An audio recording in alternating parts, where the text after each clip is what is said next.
Now let's talk about the rest of the show. Now, first off, I thought after episodes 1 through 3, it was back to releasing one episode weekly.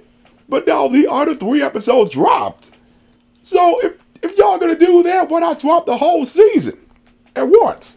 So after the heist goes to shit, the crew's at the funeral, kinda. Now the hood doesn't tell everybody right away that Riri killed that dude. He waited. And Zeke, he got framed for that because Riri was using some of his tech to get a piece of the hood's cloak, but that got left behind at the crime scene. So that whole heist was thrown on him. Sent to prison, man, and he was pissed, man. He had every right to be pissed. Riri created a villain. In fact, look at the actor. Really makes a 180 from just his happy-go-lucky character to that. The hood breaks him out, get him as part of the crew. He later shaves his head. He's not clean bald like his dad. He still got some hair left. And he made some Bruce Banner shit in order to get a lot of cybernetics in him. Next, Riri was trying to figure out how to even damage the cloak, but nothing could hurt it at all. That thing is invincible. So she went to get some help from a friend of her mother, and that friend knew some Doctor Strange shit. In fact, she was at the temples learning that stuff, but left because she got a kid. And her kid also knows magic a little bit. And in episode 5, that kid mentioned that all the markings on Peter Robbins' back from wearing that cloak, those same markings were on the villain from Doctor Strange 1. Also, there's Riri's AI, which is accidentally based off her best friend who freaking died. I didn't talk about in the last video.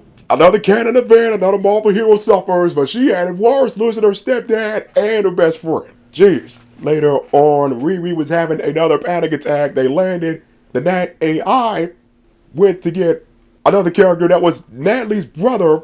You see, Riri got a thing. He tried to bring him there to calm her down, and he didn't like that the AI was based off his sister, which, yeah, that's a debatable thing, especially with the AI technology we got now. Like, would you want an AI that's based off a family member that passed or not? So, back to episode 5. Now the crew is going after Riri. Props to Riri for actually knowing how to fight. But hey, she's from Chicago, so of course she knows how to fight. People are going to get mad at me for saying this, but Tony Stark, he's not a fighter until he gets training from Cap and other great fighters in the Marvel Universe. Anyway, the rest of the crew didn't know that their old crew member, Rampage, who was playing a freaking Eric Andrews, dude that was in episode 1, that was it. Dude got capped by the dude that Riri killed, who was definitely the second in command of the whole crew. He was the only guy that knew what Peter Robbins' deal was with the cloak. They didn't know that he killed him.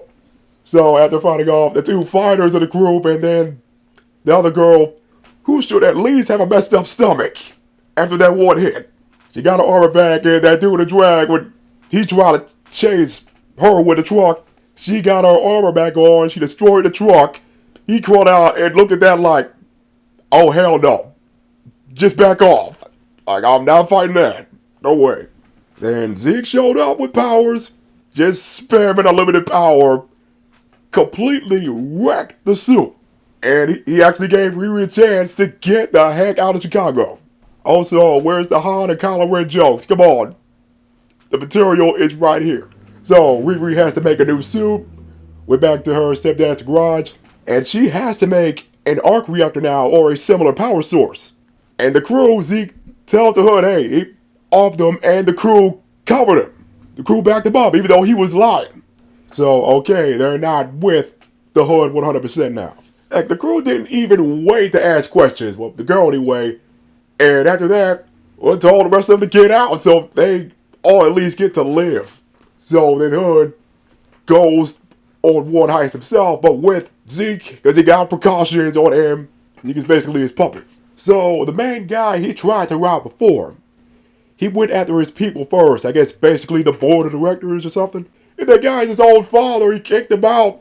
Dude turned his own son into a supervillain. Riri's new suit looks freaking cool. And it basically got a magic buff. But at a price. Natty's AI got sacrificed.